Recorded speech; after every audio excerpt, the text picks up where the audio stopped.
My presentation is on the ethics of surveillance. My name is Iñaki Hernández-Morales, and the question we are going to be asking ourselves today is, when does the government cross the line between ethical and unethical online surveillance, exposing society's right to online privacy?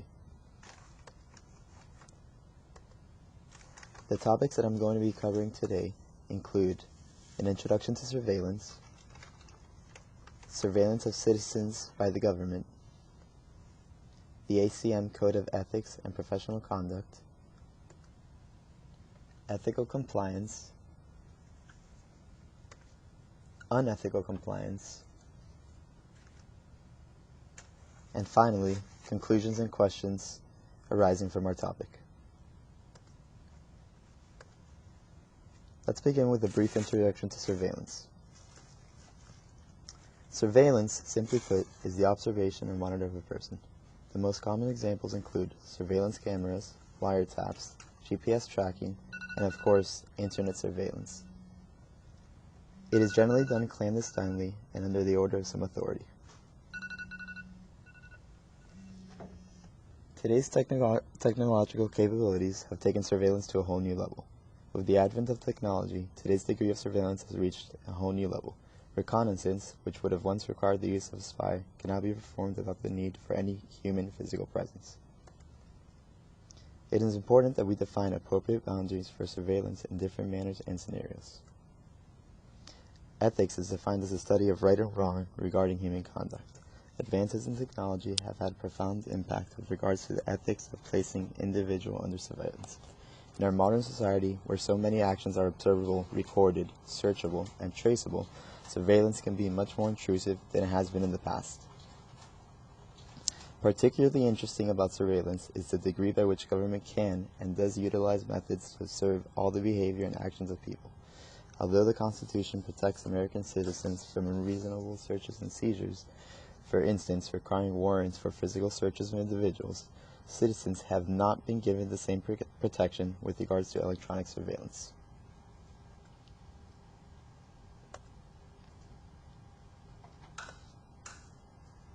The massive changes in technology and lifestyle over the past 30 years have had a significant effect on the amount of personal and, more importantly, private information that we share.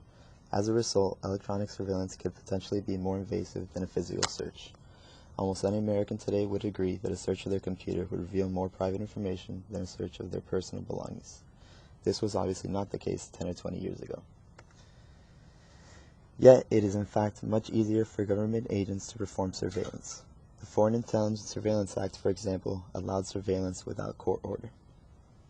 The Patriot Act is an act of Congress that was signed into law by President Bush in 2001. Its supposed intent was to deter and punish terrorist acts in the United States and around the world to enhance law enforcement investigatory tools. However, the vagueness of the act's scope has generated a great deal of controversy since its enactment.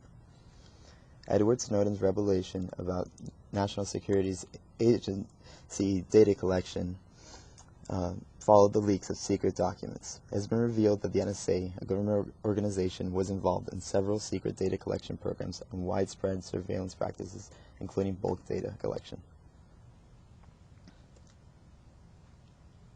In order to analyze how the degree of government surveillance is ethical or unethical, we will use the ACM Code of Ethics and Professional Conduct.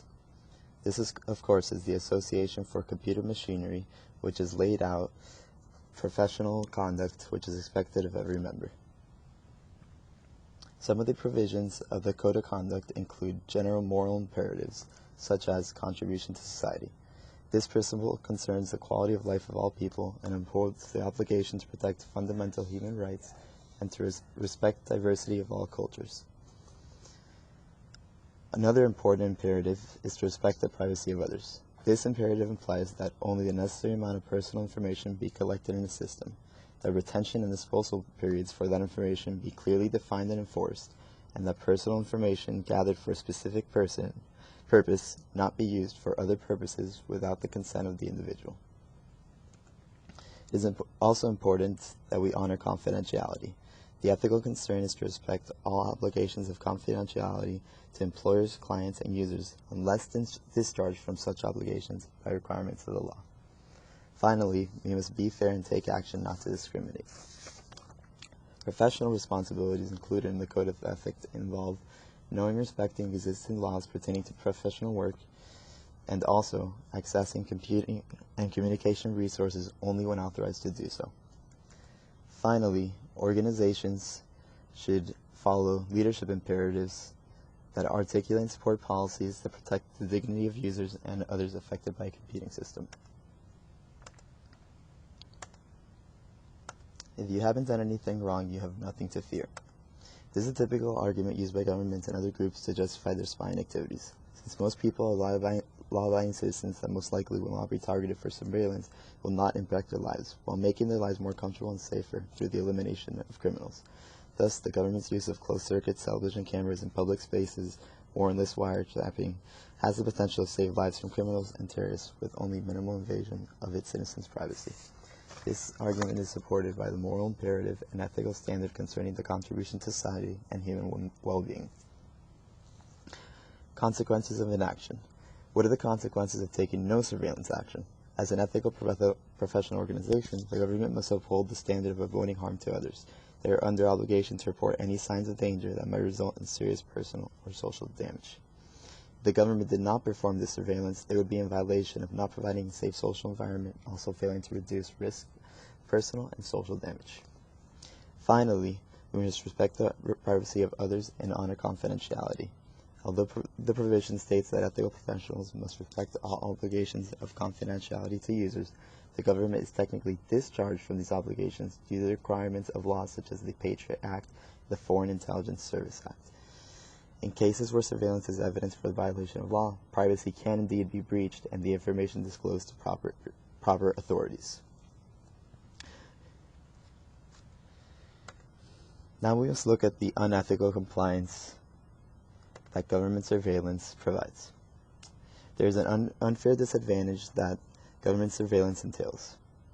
In the aftermath of terrorist attacks on September 11, 2001, the United States has dramatically increased its use of surveillance technologies and has modified its laws, giving it increased use of surveillance technologies and law enforcement agencies and government agencies unchecked powers with regards to surveillance and monitoring.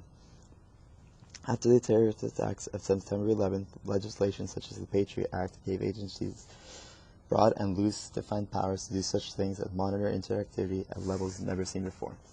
Current U.S. privacy and surveillance laws don't specifically protect against the use of facial recognition technology to identify individuals, for instance.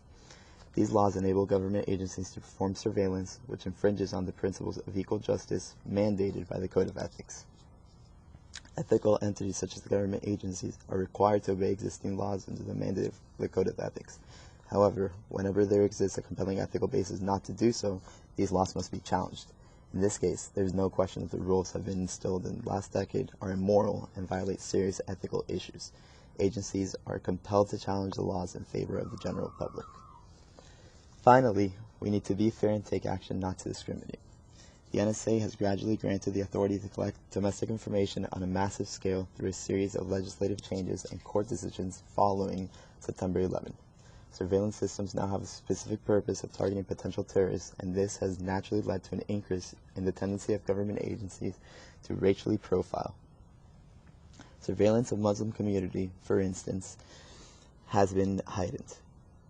As state and local law enforcement agencies are relying on a wide range of database and facial imagery, including driver's license and Facebook, to identify suspects, the potential for abuse with surveillance systems is a huge problem. Justice is not being served equally when it comes to government surveillance, and discrimination on the basis of religion is an explicit violation of the ACM Code of Ethics, mandating professionals not to discriminate. Because the government casts such broad net of monitoring, they are using internet users as a means to an end. Society gains confidence and security from the privacy afforded in our everyday lives. When this broad level of surveillance is used against all the nation's citizens, the government has violated the social contract with regards to our right to reasonable expectations of privacy. When data is collected, whether such data remains used for its stated purpose is another issue we must be concerned with. With the expansion of surveillance and as the amount of personal data collected increases, such abuses could become more numerous.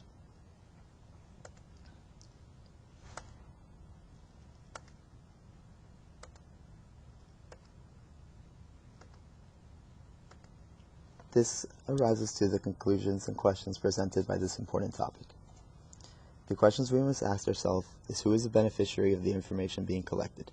Does government surveillance serve broad community goals, the goals of the object of surveillance, or the personal goals of the data collector? More oversight and greater limits on how this data can be used is imperative. When laws extending the reach of surveillance are passed, we must ask ourselves if it is likely they will create precedents that will lead to its application in undesirable ways. Is there an appropriate balance between the importance of the goal and the cost of the means? Is there a clear link between the information collected and the goal sought? In general, I feel that surveillance can be ethical, but that there have to exist reasonable, publicly accessible records and accountability for those approving and performing the surveillance in question. The extreme metadata storage policies of the NSAs are detrimental to the point that they are legitimizing the internet abuses of China, Russia, Iran, and others. It is imperative that we look to justifiable causes for non-consensual surveillance.